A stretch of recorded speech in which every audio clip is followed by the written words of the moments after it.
Exercise 10.4 के अंदर question number 5 देखते हैं। बहुत ही इंपॉर्टेंट और बहुत ही मजेदार क्वेश्चन है और 2-3 नंबर में आने लायक क्वेश्चन है। तो जरा देखते हैं क्या है। Find the lambda and mu. तो तुम्हें मालूम ही है इसको क्या बोला जाता है। तो ध्यान रखना, जिस बच्चे को अगर नहीं है मालूम तो इस सिंबल को हम बोलते हैं लैम्डा। साइंस वाले तो इन लेटर्स को बहुत अच्छे से समझते हैं। और जो अगला लिखा हुआ है ना उसको हम बोलते हैं म्यू। जैसे यू होता है ना, यू की पूंछ तो एक तरफ होती है लेकिन म्यू की पूंछ दोनों तरफ होती है। इधर भी पूंछ होती है और उधर भी पूंछ होती है। तो इसकी पूंछ बहुत है, ठीक है, कहते नहीं उसकी पूंछ बहुत है, तो वही चीज है ये। तो इसकी पूंछ बहुत है। तो ये होता है हमारा लैम्डा, जिसको हम उल्टा वाई बोलते हैं। वैसे तो ये सिंबल कई कई बार इस्तेमाल हो ही जाते हैं, ऐसी बात नहीं है। और इसको हम बोलते हैं म्यू, ठीक है। खैर, क्वेश्चन ने हमसे क्या बोला है? क्वेश्चन ने हमसे बोला है कि इसकी वैल्यू फाइंड आउट करो। लैम्डा की वैल्यू निकालो। और किसकी वैल्यू निकालनी है भाई? लैम्डा के बाद किसकी वैल्यू निकालनी है? म्यू की, ठीक है। इफ अगर ये हमको दे रखा है तो जरा देखते हैं क्या दे रखा है उन्होंने। 27k और बीच में क्या है? बीच में है क्रॉस। ध्यान रखना, बीच वाले क्रॉस का मतलब मल्टीप्लाई नहीं है, बीच वाले क्रॉस का मतलब क्या है? Cross product. और क्रॉस प्रोडक्ट कैसे करते हैं ये हमने इस एक्सरसाइज में अच्छे से समझ लिया है, ठीक है। तो हमें कोई दिक्कत नहीं आने वाली।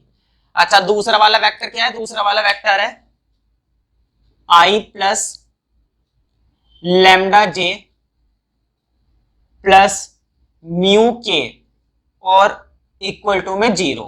तुम देखो 0 के ऊपर है ना छोटा सा वेक्टर का साइन लगा हुआ है। 0 का मतलब क्या है?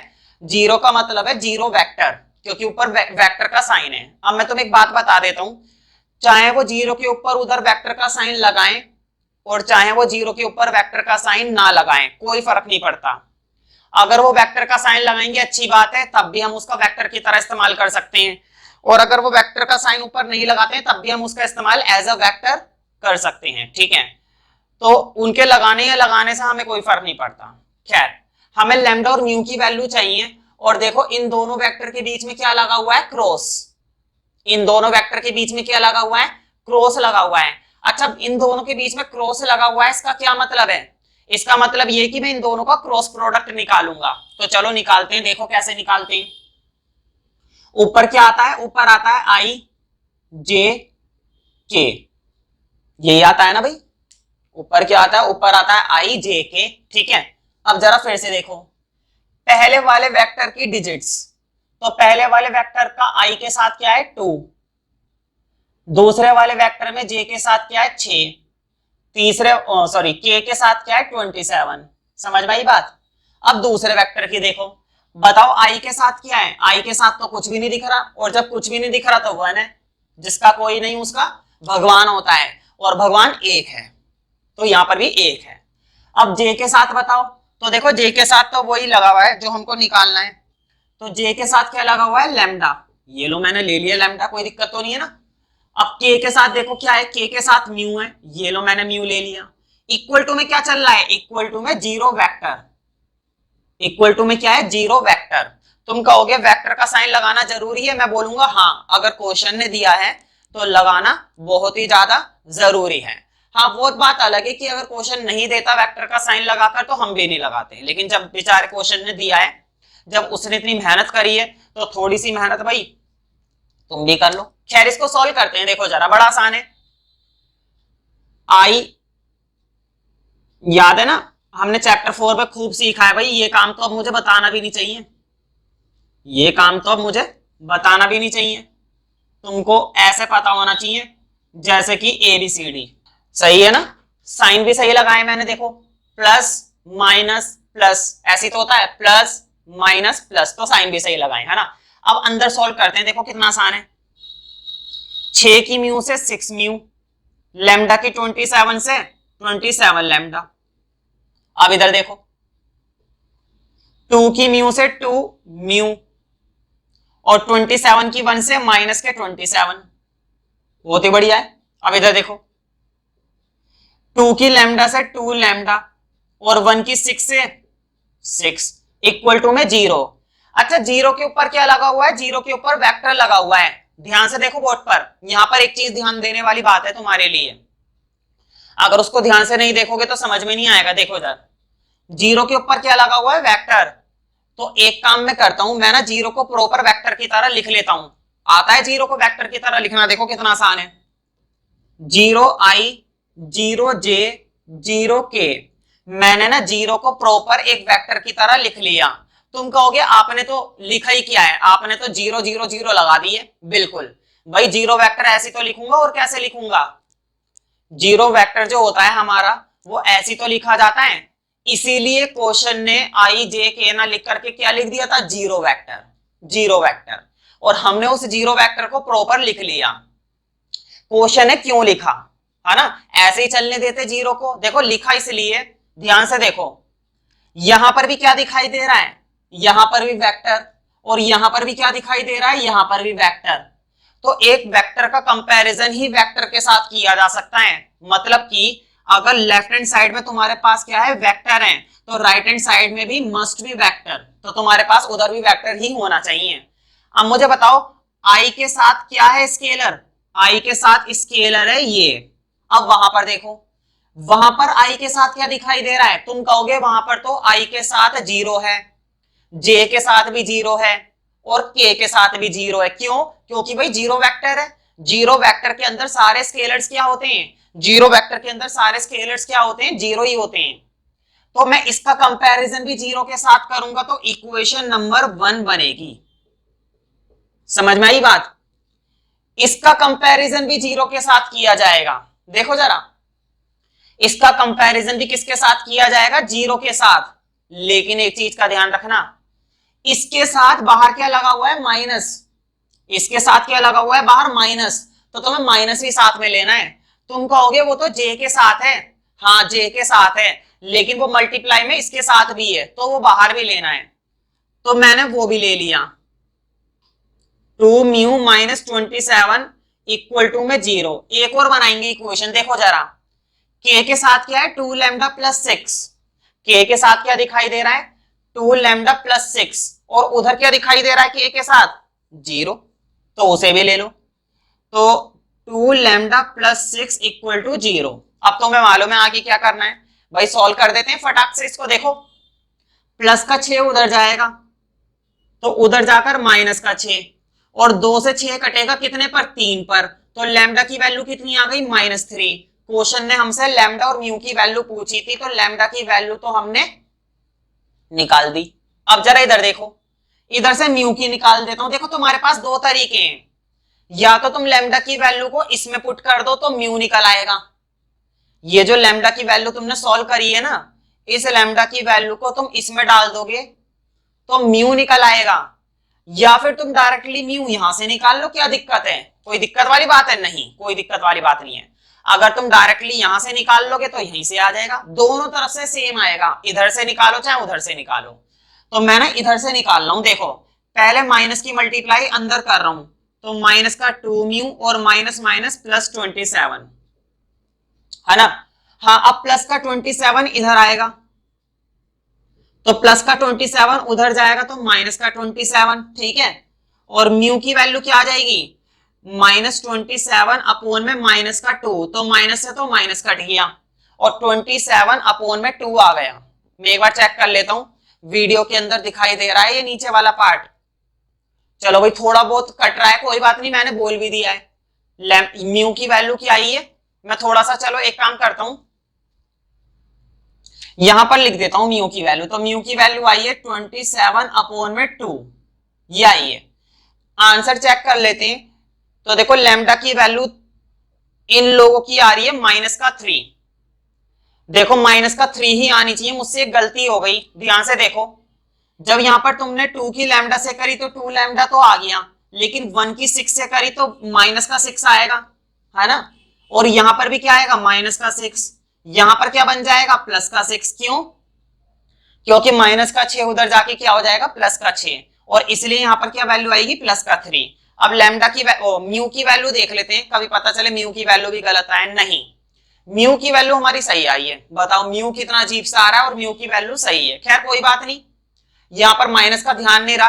तुमने मुझे वीडियो में बताने की कोशिश करी भी होगी, लेकिन वीडियो की दिक्कत यही होती है कि मैं सुन नहीं सकता, है ना? मेरी बातें तुम सुन सकते हो, लेकिन तुम्हारी बातें मैं नहीं सुन सकता। ठीक है, it is the one way relation.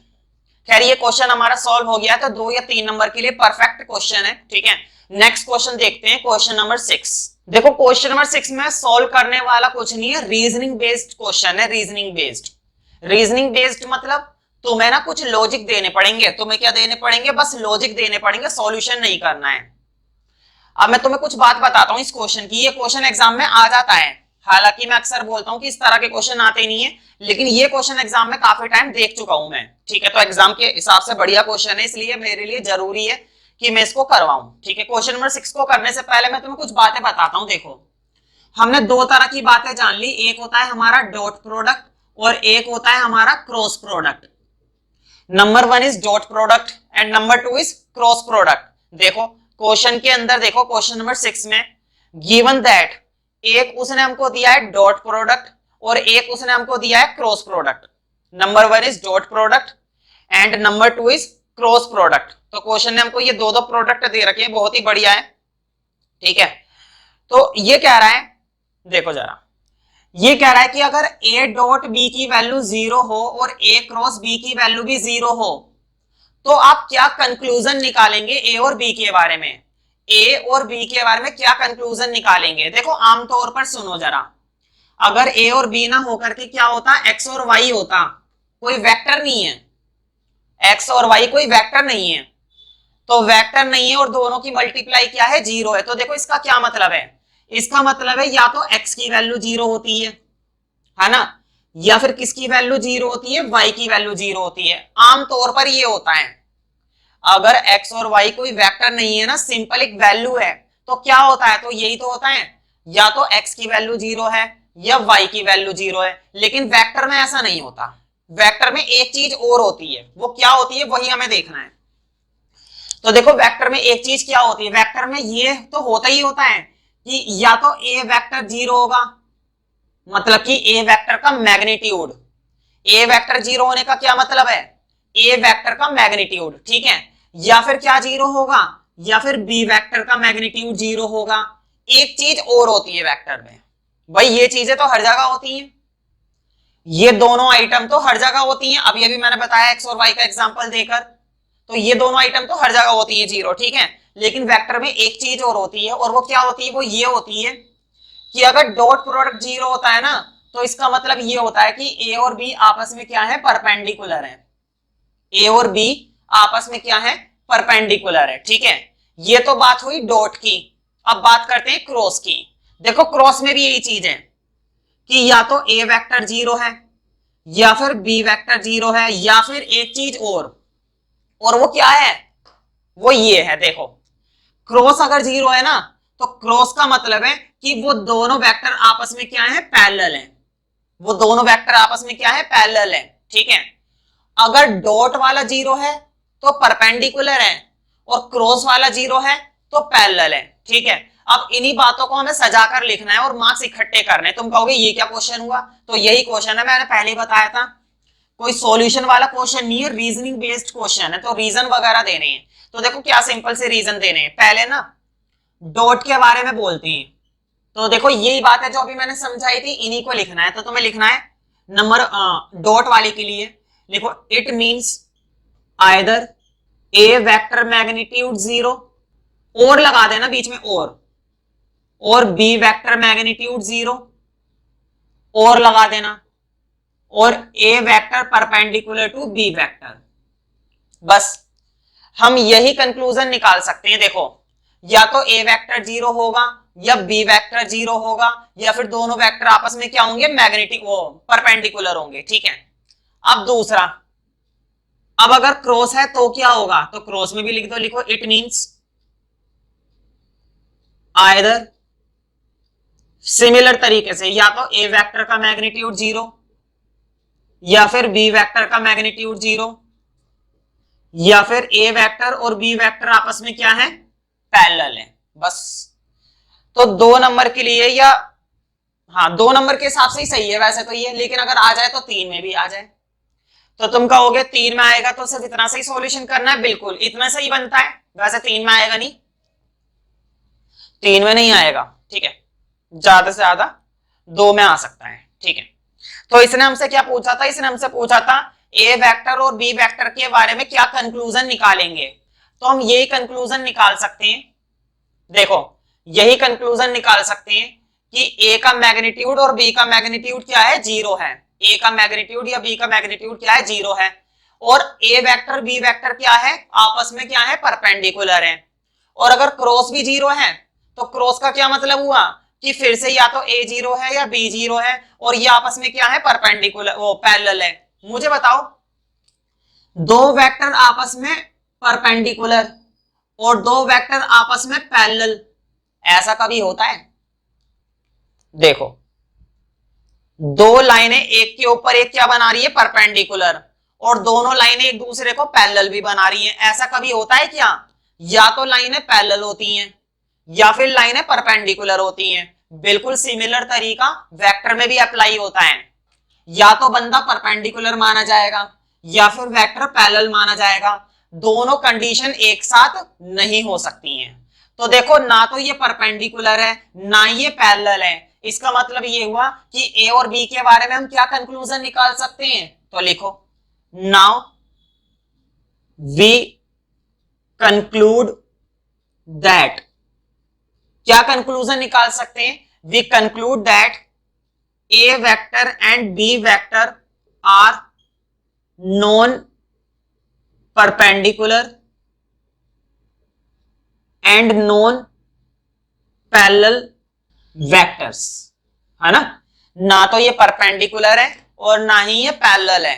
ठीक है, हमने ये कंक्लूजन निकाला। ये कंक्लूजन कैसे निकाला, ये कंक्लूजन ऐसे निकाला कि एक तरफ तुम कह रहे हो कि ये परपेंडिकुलर है और दूसरी तरफ तुम कह रहे हो ये पैरेलल है, तो बताओ अगर ये दोनों केस पॉसिबल हैं, जो कि हो ही नहीं सकते, ठीक है, तो ये दोनों केस तो पॉसिबल है नहीं, इसका मतलब ये वाले दो केसेस पॉसिबल है। तो लिखो therefore A vector and B vector are zero vectors, A vector and B vector are zero vectors. तो हमने ए और बी के बारे में क्या कंक्लूजन निकाला कि या तो ए या फिर बी क्या है, जीरो वेक्टर्स है। तो देखो वही चीजें करिए, ए वेक्टर बी वेक्टर का मैग्नीट्यूड जीरो, मतलब ए और बी क्या है, जीरो वेक्टर्स है। क्यों? क्योंकि ए और बी ना तो परपेंडिकुलर माने जाएंगे ना ही पैरेलल माने जाएंगे, क्योंकि या तो परपेंडिकुलर होता है या फिर पैरेलल होता है, लेकिन इस क्वेश्चन के अंदर ये दोनों चीजें नहीं हो सकती। क्योंकि देखो क्या है, ये तो ये कह रहे हैं कि डॉट भी जीरो, इनका क्या मतलब है, इनका मतलब तो ये कि डॉट भी जीरो और क्रॉस भी जीरो। तो दोनों के दोनों जीरो तब हो सकते हैं जब या तो ए जीरो है या बी जीरो है, दोनों इस वजह से जीरो नहीं हो सकते। ठीक है, खैर मैंने अपनी तरफ से जितना एक्सप्लेन करना था कर दिया, इससे ज्यादा तो एक्सप्लेनेशन की जरूरत भी नहीं है। फिर भी किसी को कंफ्यूजन है तो वो मुझसे पूछ सकता है। नेक्स्ट क्वेश्चन देखते हैं, क्वेश्चन नंबर 7। देखो क्वेश्चन नंबर 7 अगर मैं सॉल्व करवाऊं तो बहुत लेंथी क्वेश्चन है। दूसरी बात यह है कि हार्ड नहीं है, लेंथी बहुत है। कहने का मतलब ये हुआ कि प्रैक्टिस के लिए तो बहुत सही है लेकिन टेक्निकल है नहीं उसके अंदर कुछ भी। तो तुम्हारा मन करता है उस क्वेश्चन को करने का तो खुद से करके देख लेना, हिंट मुझसे तुम ले सकते हो करने के लिए। ठीक है, वैसे मैं यही बोलूंगा कि उसे करने की जरूरत नहीं है। अगर वो जरा सा भी इंपॉर्टेंट होता और एग्जाम में आया हुआ होता तो मैं उसको जरूर कराता। ठीक है, तो फालतू में टाइम वेस्ट करने वाली बात है, उसमें बिल्कुल भी कुछ भी नया सीखने की जरूरत नहीं है, लेंथ ही बहुत है ना, एग्जाम के अकॉर्डिंग वो है नहीं। हम नेक्स्ट क्वेश्चन पर चलते हैं, क्वेश्चन नंबर 8। तो क्वेश्चन नंबर 7 को हम बिना किसी टेंशन के छोड़ सकते हैं। और वैसे भी इस चैप्टर में करने लायक और भी इतने बढ़िया बढ़िया और ढंग के क्वेश्चन है, अच्छे क्वेश्चन है, एग्जामिनेशन में आने लायक क्वेश्चन है। तो हम ऐसे फालतू क्वेश्चन में टाइम वेस्ट ना करें तो ज्यादा सही है ना। टॉपिक बतेरा है इस चैप्टर के अंदर छोटा छोटा, तो करने लायक तो मटेरियल बतेरा है इसमें, तो वो क्यों करे जो फालतू की चीजें। ठीक है, तो देखो क्वेश्चन नंबर 8 को देखते हैं। क्वेश्चन नंबर 8 ठीक है, वो आ जाता है कई बार। If either A vector equal to zero vector, ये कह रहा है कि जो ए वेक्टर है ना वो जीरो वेक्टर है, ए वेक्टर जीरो वेक्टर है। फिर कह रहा है कि बी वेक्टर जीरो वेक्टर है, और फिर कह रहा है देन ए वेक्टर क्रॉस बी वेक्टर भी जीरो है। देखो पहले आगे मत पढ़ो क्वेश्चन, आगे पढ़ोगे कंफ्यूजन हो जाएगी, पहले इतना समझते हैं। देखो क्या कह रहा है, ये कह रहा है कि अगर ए वेक्टर जीरो है बी वेक्टर भी जीरो है तो ए क्रॉस बी भी जीरो होगा। इससे पिछले क्वेश्चन में, मतलब कि क्वेश्चन नंबर 6 में हमने यही तो सीखा था। अगर ए 0 होता है या बी 0 होता है तो क्रॉस भी 0 हो सकता है, ठीक है। लेकिन इस क्वेश्चन के अंदर है ना कुछ और बात है, इस क्वेश्चन के अंदर है ना इसका उल्टा करवा रहा है। देखो क्या है, इज द कन्वर्स ट्रू, ये कह रहा है क्या कन्वर्स भी ट्रू है। देखो ए 0 है, बी 0 है तो क्रॉस भी 0 होगा। और क्वेश्चन कह रहा है कि अगर क्रॉस 0 है, अगर क्रॉस 0 है तो ए भी 0 होगा और बी भी 0 होगा। ये बताइए क्या कन्वर्स भी होता है, क्या कन्वर्स भी ट्रू होगा या नहीं होगा। तो इस चीज को हमें बताना है। वो कह रहा है कि अगर ए और बी की वैल्यू 0 है तो क्रॉस की वैल्यू 0 है, लेकिन अगर क्रॉस की वैल्यू 0 है तो बताओ ए और बी की वैल्यू भी 0 होगी। उल्टा यहां से वहां जा सकते हैं तो क्या वहां से यहां पर भी आ सकते हैं। जस्टिफाई करिए आंसर। तो पहले मैं इसका जवाब दे देता हूं, नहीं, कन्वर्स ट्रू नहीं होता। कन्वर्स ट्रू हो सकता है लेकिन जरूरी नहीं होगा ही होगा, ठीक है। अब मैं तुम्हें करके दिखाऊंगा। देखो ये क्या प्रूफ करवाना चाह रहा है, ये हम प्रूफ नहीं करवाना चाह रहा, ये हमसे पूछ रहा है। क्या पूछ रहा है, पूछ ही रहा है कि अगर क्रॉस 0 है तो बताओ क्या ए 0 होगा और बी भी 0 होगा, क्वेश्चन मार्क। ये कह रहा है। देखो क्वेश्चन ने क्या दिया, क्वेश्चन ने तो ये दिया कि ए 0 है, बी 0 है तो ए क्रॉस बी भी 0 होगा, ठीक है। और क्वेश्चन अब ये पूछ रहा है कि क्या कन्वर्स भी पॉसिबल है, कन्वर्स भी ट्रू होता है। कन्वर्स का मतलब ट्रू होता है कि क्रॉस 0 है तो क्या ए और बी भी 0 होगा, बताइए। तो मैं कह रहा हूं नहीं, नहीं होगा। देखो कैसे, मैं खुद मानूंगा। देखो मैं ए को क्या मानूंगा, मैं तो ए को ये मानूंगा, मैं मान लेता हूं 2i plus 3j plus 5k, मैंने तो ये माना। ये क्या कह रहे हैं 0, मैंने 0 मना कर दिया, मैंने कहा नहीं 0 नहीं होगा, मैंने कहा 0 की बजाय ये होगा। अब मैं बी मानूंगा, अब बी क्या मानूंगा, हाँ बी बड़े ध्यान से मानना पड़ेगा तुम्हें, बी बड़े ध्यान से मानना पड़ेगा। अगर बी तुमने गलत मान लिया तो तुम ये नो साबित कर नहीं पाओगे। देखो कैसे मानना है बी। मुझे बताओ क्रॉस प्रोडक्ट उन्होंने क्या बोला है, 0 बोला है। मैंने अभी पिछले क्वेश्चन में बताया था क्रॉस प्रोडक्ट का मतलब क्या होता है, पैरेलल। क्रॉस प्रोडक्ट का मतलब क्या होता है, पैरेलल होता है। और पैरेलल वेक्टर बनाना है तुम्हें, तुम्हें ए और बी को आपस में क्या बनाना है, पैरेलल वेक्टर। पैरेलल वेक्टर बनाना आता है, ज्यादा बड़ी बात नहीं है। देखो कैसे बनेगा पैरेलल वेक्टर, बड़ा आसान होता है पैरेलल वेक्टर बनाना। किसी भी वेक्टर को ना किसी भी डिजिट से मल्टीप्लाई कर दो। देखो पूरे वेक्टर को मैं 2 से मल्टीप्लाई कर रहा हूं तो 2 2 जा 4, 2 3 जा 6, 2 5 जा 10, बन गया बी वेक्टर। तुम कहोगे नहीं हम तो 4 से मल्टीप्लाई करेंगे, 4 से कर लेना तब भी कोई दिक्कत नहीं है। तुम कहोगे हम तो 100 से मल्टीप्लाई करेंगे, 100 से मल्टीप्लाई कर लेना। कहने का मतलब ये हुआ कि पैरेलल वेक्टर बनाने का क्या तरीका है, पैरेलल वेक्टर बनाने का तरीका ये है कि किसी भी एक कांस्टेंट से क्या कर दो, मल्टीप्लाई कर दो, या किसी भी एक कांस्टेंट से डिवाइड कर दो, बस बन गया पैरेलल वेक्टर। तो देखो उन्होंने कहा था कि अगर क्रॉस 0 होता है ना तो ए और बी भी 0 होता है, और हमने कहा नहीं ऐसा नहीं होता है। फिर हमने कहा देखो हम साबित करके दिखाएंगे, क्योंकि वैसे भी क्वेश्चन में क्या लिखा हुआ है, justify your answer with an example. हमें जस्टिफाई भी करना है तो मैं ये जस्टिफाई ही कर रहा हूं, ठीक है। मैंने ए को भी जानबूझकर क्या माना, 0 नहीं माना। मैंने बी को भी जानबूझकर क्या माना, 0 नहीं माना। लेकिन मैंने इन दोनों को पैरेलल जरूर माना, दोनों को आपस में क्या माना, पैरेलल माना। क्यों, क्योंकि क्रॉस 0 होना चाहिए, और क्रॉस 0 तभी होगा जब लाइनें आपस में क्या होती हैं, पैरेलल। वेक्टर आपस में क्या होते हैं, पैरेलल, ठीक है। अब मैं तुम्हें ये साबित करके दिखाऊंगा कि क्रॉस प्रोडक्ट 0 है। देखो अब मैं निकाल रहा हूं क्रॉस प्रोडक्ट, देखो कैसे निकालूंगा। क्रॉस प्रोडक्ट तो आता है तुम्हें निकालना।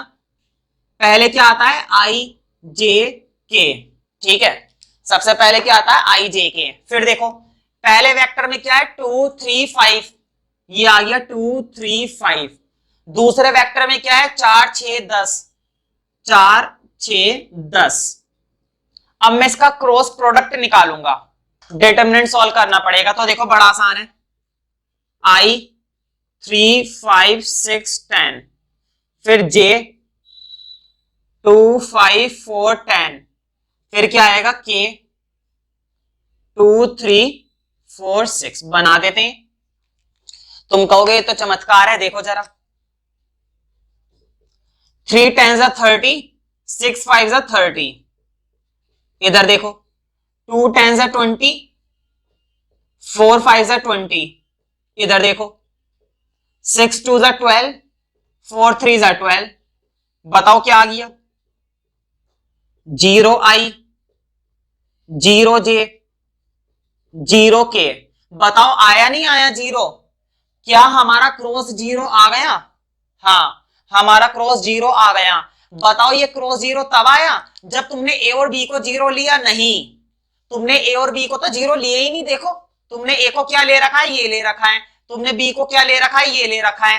कहने का मतलब ये हुआ कि क्रॉस हमारा 0 हो जाता है। जरूरी नहीं है कि तुम ए को 0 ही लो, जरूरी नहीं है तुम बी को 0 ही लो। इसका मतलब ये हुआ कि ए और बी का 0 होना या ना होना कोई जरूरी बात नहीं है। मतलब कि कन्वर्स ट्रू हो भी सकता है और नहीं भी हो सकता है। ठीक है, तो एंड में एक लाइन लिख देना hence converse need not be true. Converse need not be true, जरूरी नहीं है कि कन्वर्स ट्रू हो। देखो यहां पर कन्वर्स कहां ट्रू हुआ? वो ये कहना चाह रहे थे कि ए और बी 0 होता है तो क्रॉस भी 0 होता है। फिर वो कह रहे थे ये बताओ क्या क्रॉस 0 होता है तो क्या ए और बी भी 0 होता है हमेशा? हमने बोला नहीं, 0 नहीं होता ए और बी। देखो हमने करके भी दिखा दिया। तो इस पूरे सॉल्यूशन को कॉपी कर लो और 2 या 3 नंबर के लायक ये सॉल्यूशन है, छोटा सॉल्यूशन है। क्वेश्चन नंबर 9 टिक कर लेना, एग्जाम के लिए बहुत सही क्वेश्चन है। Find the area of triangle. तो देखो ट्रायंगल का एरिया पूछा है और 3 वर्टिसेस हमको दे रखे हैं। ए दे रखा है 1, 1 2 और बी क्या दे रखा है? बी दे रखा है 2, 3, 5 और सी क्या दे रखा है? सी दे रखा है 1, 5, 5। ठीक है, तो क्वेश्चन ने ये हमको दिए हैं और ट्रायंगल का एरिया पूछा है। तो देखो 3 वर्टिसेस दे रखे हैं तो सीधी सी बात है ट्रायंगल ही बनेगा। अच्छा मैं तुम्हें ट्रायंगल का फॉर्मूला लिखवा देता हूं, लेकिन फॉर्मूला लिखवाने से पहले ना तुम्हारे पास साइडें होनी चाहिए। देखो तुम्हें मालूम है ना इनके पोजीशन वेक्टर बनाना आना चाहिए तुम्हें। शायद पिछली क्लासेस में मैंने तुम्हें पोजीशन वेक्टर बनाने सिखा दिए हैं, या फिर हो सकता है नहीं सिखाए हो। खैर कोई बात नहीं, सिखाएं तो भी कोई दिक्कत नहीं है, नहीं सिखाएं तो भी कोई दिक्कत नहीं, क्योंकि इस वाले क्वेश्चन में मैं एक बार थोड़ा फिर से बता देता हूं। देखो ए का पोजीशन वेक्टर बनेगा ओ ए, बी का पोजीशन वेक्टर बनेगा ओ बी और सी का पोजीशन वेक्टर बनेगा ओ सी। यही तो बनते हैं। अच्छा ओ क्यों लगा दिया? ओ का मतलब है ना ओरिजिन होता है, ओ का मतलब ओरिजिन होता है और पोजीशन वेक्टर में ओ साथ में लगाया जाता है। भाई मेरी गलती थोड़ी ना है, सिस्टम ऐसा है कि इसमें ओ लगाना पड़ता है। देखो बड़ा आसान होता है पोजीशन वेक्टर बनाना। पहले ना मैं तुम्हें किस पर सिखा रहा हूं? बी पर। पहले मैं तुम्हें बी पर सिखा रहा हूं। देखो कितना आसान है। इनके साथ है ना, इनके साथ इनके साथ तुम्हें आई जे के लगाने हैं बस। देखो 2 के साथ लगा दो 2i, जे के 3 के साथ लगा दो 3j और 5 के साथ लगा दो 5k। चलो मैं एक बार और सिखाता हूं। देखो 1 के साथ लगा दो 1i, तो बताओ 1 तो लगाऊंगा ही नहीं, 1 लिखने की क्या जरूरत है। 5 के साथ लगा दो 5j, 5 का बना दो 5k। फिर से देखो एक और बार, देखो 1 का बना दो i, 1 का बना दो j, 2 का बना दो 2k। ये बन गए इनके पोजीशन वेक्टर। क्या बन गए? पोजीशन वेक्टर बन गए। तो भाई पोजीशन वेक्टर बनाना कोई बहुत बड़ा काम नहीं होता है। ठीक है, खैर इस क्वेश्चन में हमने क्या पूछा था? क्वेश्चन में हमसे पूछा गया था कि ट्रायंगल का एरिया बताओ, और ट्रायंगल का एरिया बनाने से पहले ना तुम्हारे पास कितनी साइडें होनी चाहिए? 3 साइडें होनी चाहिए। एक तो ए बी होना चाहिए, एक बी सी होना चाहिए, एक तो ए बी। भाई किसी भी ट्रायंगल के अंदर जो सबसे इंपॉर्टेंट होता है वो 3 साइडें होती हैं। एक होती है ए बी, एक होती है बी सी और एक होती है ए सी। ए बी, बी सी या ए सी। ठीक है, लेकिन जब वेक्टर के अंदर एरिया पूछे, जब वेक्टर के अंदर क्या पूछे? एरिया पूछे, तो 2 साइडें निकालेंगे बस। सिर्फ कितनी साइड है? 2 साइडें, एक तो ए बी और एक बी सी। ठीक है, तो मैं बी सी को ना थोड़ा सा और इधर लिख लेता हूं, मुझे दिक्कत होगी वरना। अब देखो कितना आसान है निकालना। देखो जरा, तुम कहोगे मजाक हो रहा है तुम। हाँ, ए बी का फॉर्मूला कैसे बनता है मैंने शायद पहले भी बताया है। देखो, बी वाला पहले, ए वाला बाद में। सिंपल। बी वाला तो पहले आएगा और ए वाला बाद में आएगा। एक बार इधर और देख लो, देखो सी वाला पहले और बी वाला बाद में, है ना, मतलब उल्टा हिसाब है। जो पहले है वो बाद में और जो बाद में है वो पहले। ठीक है, अब सॉल्व करते हैं। देखो जरा कितना आसान है। इधर देखना, ऊपर देखना, ऊपर देखो, ओ बी में से ओ ए माइनस करना है। मैं सीधा सॉल्व करके दिखाऊं या पहले लिखूं? मैं सीधा सॉल्व करके दिखाता हूं। देखो, ओ बी में से ओ ए, देखो 2i में से i गया i, फिर से देखो 3j में से j गया 2j, फिर से देखो 5k में से 2k गया 3k। मैं फिर से रिपीट कर देता हूं भाई, OB में से OA माइनस करना है तो OB की वैल्यू नीचे वाली और OA की वैल्यू ऊपर वाली। तो नीचे वाले में से ऊपर वाला माइनस करना है, मतलब 2i में से i माइनस करना है तो यहां पर i, और 3j में से j माइनस करना है तो 2j, और 5k में से 2k माइनस करना है तो 3k, है ना। 5 में से 2 गए, हमारे 3 बचेंगे। तो ये तो आ गया हमारे पास ए बी वेक्टर। क्योंकि हम ट्रायंगल का एरिया निकालने वाले तो बिना साइड के तो निकलेगा नहीं। अब इधर देखो, बीसी के लिए जिस बच्चे को वहां पर समझ में नहीं आया तो अब आ जाएगा। देखो जरा फिर से, क्योंकि सारे स्टेप बिल्कुल वही हैं, दोबारा से वही हैं। देखो बीसी के लिए, बीसी के लिए देखो, सी में से बी, देखो नीचे वाले में से ऊपर वाला, देखो आई में से 2i गया, बताओ माइनस का बचेगा ना इस बार। आई में से 2i गया माइनस का i। देखो 5j में से 3j गया, 5j में से 3j गया तो 2j, 5k में से 5k गया, बताओ क्या बचेगा? 0k। भाई सीधी सी बात है, 0। अब तुम कहोगे 0 लिखे या ना लिखे, तो मैं कहूंगा अगर मन नहीं कर रहा तो मत लिखो, और अगर मन कर रहा है तो लिख लो, कोई फर्क नहीं पड़ता। ये आ गया हमारे पास दूसरी साइड का वेक्टर। अब लिखेंगे एरिया का फॉर्मूला। लिखो area of triangle ABC, area of triangle ABC. तुम कहोगे एरिया का फॉर्मूला भी लगाना है इसमें, हाँ, लेकिन कौन सा वाला? वेक्टर वाला। एरिया का फॉर्मूला लगाना है लेकिन कौन सा वाला? वेक्टर वाला। देखो वेक्टर वाला क्या होता है, बड़ा आसान है, 1/2 मॉडुलस, है ना। देखो 1/2 मॉडुलस पहली साइड क्रॉस दूसरी साइड, मॉडुलस बंद। सिंपल। भाई ए बी वेक्टर और बीसी वेक्टर दोनों का क्या निकालना पड़ेगा? क्रॉस निकालना पड़ेगा। और क्रॉस के बाद उसका क्या निकालना पड़ेगा? क्रॉस के बाद उसका मैग्नीट्यूड निकालना पड़ेगा। क्रॉस के बाद क्या करना है? क्रॉस के बाद उसका मैग्नीट्यूड करना है। ठीक है, पहले निकालेंगे क्रॉस और बाद में निकालेंगे उसका मैग्नीट्यूड। देखो जरा, 1/2 पहला वेक्टर ये रहा, i plus 2j plus 3k, है ना। दूसरा वेक्टर ये रहा, -i plus 2j plus 0k। इसका क्रॉस निकालेंगे, और क्रॉस निकालना तो भाई इस एक्सरसाइज में ऐसे चिपक गया है जैसे कि माथे पर बिंदी, समझ रहे हो। हाँ, इसको अब मैं हटा देता हूं क्योंकि अब क्रॉस निकालने की तैयारी है, तो मैं क्रॉस ऊपर निकाल देता हूं। ठीक है, तो देखो बड़ा ही आसान है क्रॉस निकालना। पहले ना मैं क्रॉस निकाल के दिखा रहा हूं तुम्हें।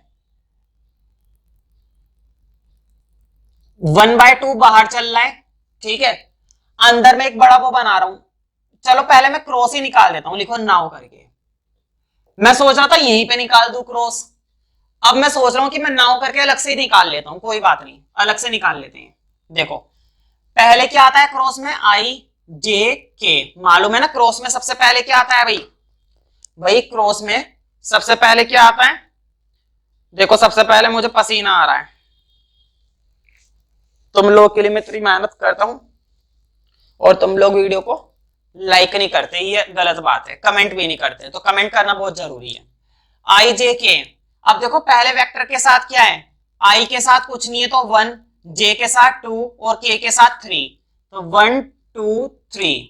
अब इधर देखो आई के साथ क्या है -1, जे के साथ 2 और के साथ 0, तो -1 2 0 है ना। अब निकाल देते हैं भाई, इतना पुराना काम हो गया है। ये कितनी अच्छी बात है, देखो दूसरी बुक के चैप्टर 10 के अंदर भी तुम्हारा चैप्टर 4 का रिवीजन हो रहा है, कितनी अच्छी बात है। एक तो हम पहली बुक को कब का खत्म कर लिए हैं और पहली बुक को करने के बाद यहां पर आए हैं और चैप्टर 10 के अंदर फिर चैप्टर 4 का रिवीजन हो रहा है। अगर ऐसे ही एक दूसरे में दूसरे चैप्टर्स का रिवीजन होता रहे तो सोचो हमें पुराने चैप्टर्स भी ध्यान रहेंगे, है ना। अब ये देखो आई 2, चलो इस बार मैं डायरेक्ट कर देता हूं भाई, अब तो कितनी कितनी बार बता दिए कर करके, है ना। तो 2 की 0 से 0, 3 2 की -6, अब इधर 1 की 0 से 0 और ये हो जाएगा प्लस का 3। तुम लोगों को कोई दिक्कत नहीं होनी चाहिए, मैं डायरेक्ट कर रहा हूं इस बार। 2 की 1 से 2 और माइनस का ये माइनस प्लस 2 तो 4, तो ये बनेगा माइनस का 6i, ये बनेगा माइनस का 3j और ये बनेगा 4k। तो ये तो आ गया हमारा क्रॉस, ये क्या आ गया हमारे पास, क्रॉस आ गया। अच्छा क्रॉस के बाद क्या निकालेंगे, इसका मैग्नीट्यूड, मैग्नीट्यूड आता है ना, देखो अब फिर से उस फॉर्मूले में आ जाना। फॉर्मूला क्या था बताओ, फॉर्मूला ये था ना 1/2 AB का क्रॉस इंटू बी का BC का, इसका क्या निकालना था, मैग्नीट्यूड निकालना था। बताओ ये जो तुमने निकाला है ये AB और BC का क्रॉस निकाला है ना, ये जो तुमने निकाला है ये क्या निकाला है, ये AB और BC का क्रॉस निकाला है। लेकिन अभी तुम्हें क्या निकालना पड़ेगा, अभी तुम्हें मैग्नीट्यूड निकालना बाकी है। अभी तुमको इसका क्या निकालना बाकी है, मॉडुलस निकालना बाकी है, और वो बड़ा आसान होता है। देखो जरा कैसे निकलेगा, उसे निकालना बड़ा आसान है।